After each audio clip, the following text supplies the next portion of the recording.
cek seluruh presiden yang ada di dunia ini, sekarang ini nggak ada yang sekuat Bapak Prabowo Subianto. Saking kuatnya, sampai detik ini saya tidak melihat ada yang berani mengkritik. Maka ketika adik-adik mahasiswa ini bilang, kami akan turun, apalagi ditantang Pak Jokowi nih, di acaranya Gerindra. Wah, Pak Prabowo ini presiden paling kuat di dunia. Tidak ada satupun yang berani mengkritik. Dijawab tuntas nih sama mereka. Di seluruh Indonesia mereka turun di jalan. Yang provokasi Pak Jokowi. Iya kan? Jadi kalau mau dimarahin, salahin Pak Jokowi nih.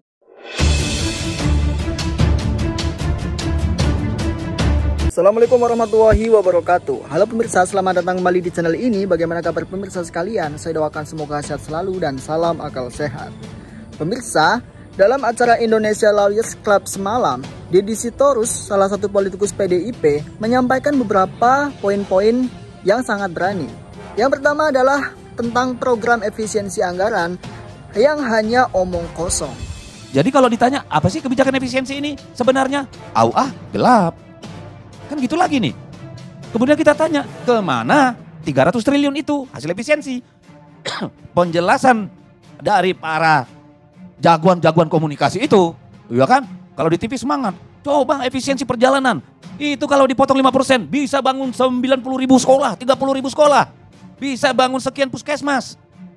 Ternyata nggak ada untuk itu. Adanya untuk sebagian untuk makan bergizi gratis, selebihnya masuk dan antara.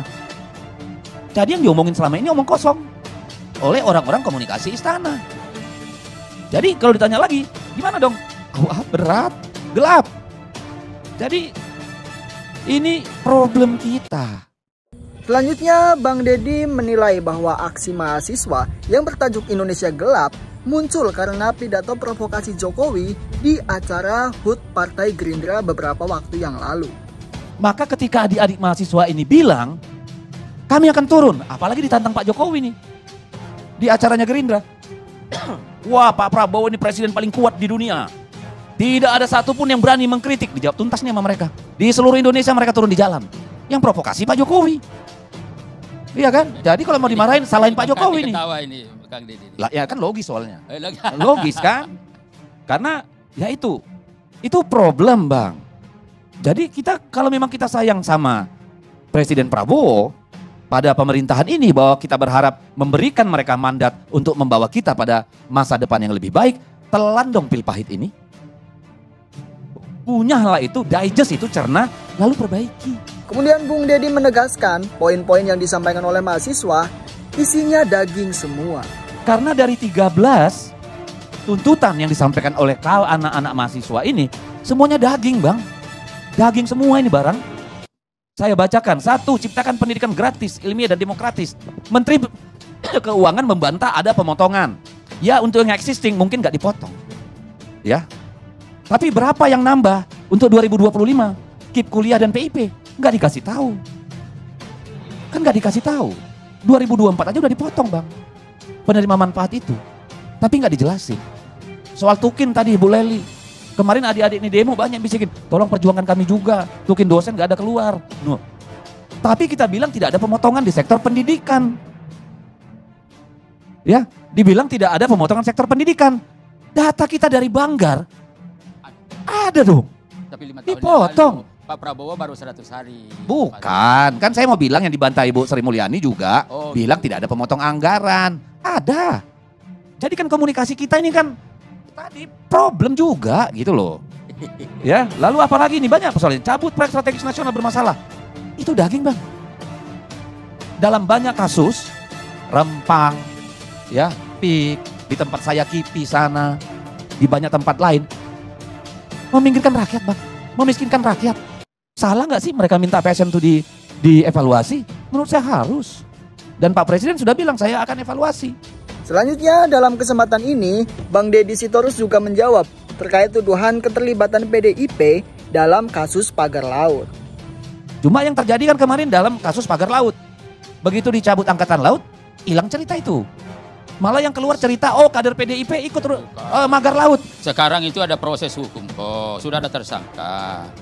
pagar laut itu yang Ya oke lah, sampai itu nanti ada pengadilan, barulah kita bilang ada pergerakan, Bang. Sudah ada jalan, sudah Ya, kalau oke. ada tersangka proses hukum itu juga orang tahu semua. Baik, karena Ini nanti begini, Mas Ferry. kemarin Kementerian ATR BPN menghentikan pejabat-pejabat di ATR BPN. Tapi nggak ada satupun pengusahanya yang dikena kasus kriminal. Padahal kan mereka melakukan kejahatan itu kan karena disuruh. Karena ada yang berkepentingan. Itu nggak ada satupun.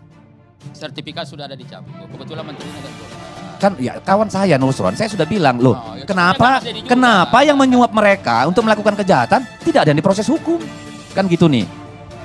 Lalu kemudian multifungsi ABRI sekarang, Bang, sekarang di BUMN masuk TNI, ya mungkin nanti akan bertambah ini bulan Maret.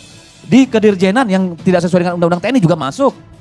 Polri kemarin tuh Kapolri melantik 13 orang, ya Jenderal bintang 2, bintang 1 di kementerian dan lembaga. Lah birokrat kita mau kemana?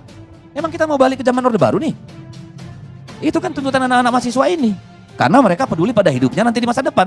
Masa lu harus jadi jenderal baru bisa jadi komisaris? Oke pemirsa, yang terakhir adalah Bang Deddy Sitorus ini menyentil buzzer-buzzer yang berusaha mendowngrade aksi mahasiswa. Yang juga menuduh PDIP membayar BEM SI untuk aksi demo kemarin. Saya betul-betul sedih ketika kemudian nih buzzer-buzzer bayaran ini, saya nggak tahu apakah itu tanda kutip buzzer arahan istana atau buzzer-buzzer yang dari dulu itu mendukung Jokowi, tapi berusaha mendowngrade gerakan anak-anak nurani bangsa ini. Ini mah sewa bayaran diorder oleh PDI Perjuangan. Ini tidak anak-anak yang nggak punya otak. Ini yang brengsek bukan influencer yang dibayar ini. Ini mandor-mandor yang nyuruh, yang membuat narasi itu. Coba ditanya, siapakah mereka itu? Kalau saya ada, tapi kan gak enak nanti saya nyebut orang-orangnya. Itu juga kok, tahu kita. Lalu kemudian apa? Saya sering mau bilang begini Bang, satu negara akan rusak kalau hukumnya rusak. Kenapa investasi gak mau datang ke negeri kita? Sebesar ke Vietnam, ke Thailand, ke Myanmar. Hukum kita ini acak adul. Sudah ada OSS. Apakah itu cukup? No. Ada kesana kemari lagi dipimpong, tidak ada kepastian. Ada biaya-biaya suluman yang tetap keluar. Ada palak memalak terjadi. Ogah orang Bang, pulang. Silakan dicek 2 tahun terakhir ini bagaimana kinerja investasi kita dibanding negara lain. Kacau. Jadi kalau adik-adik ini bilang Indonesia gelap, gua akan bilang emang gelap banget.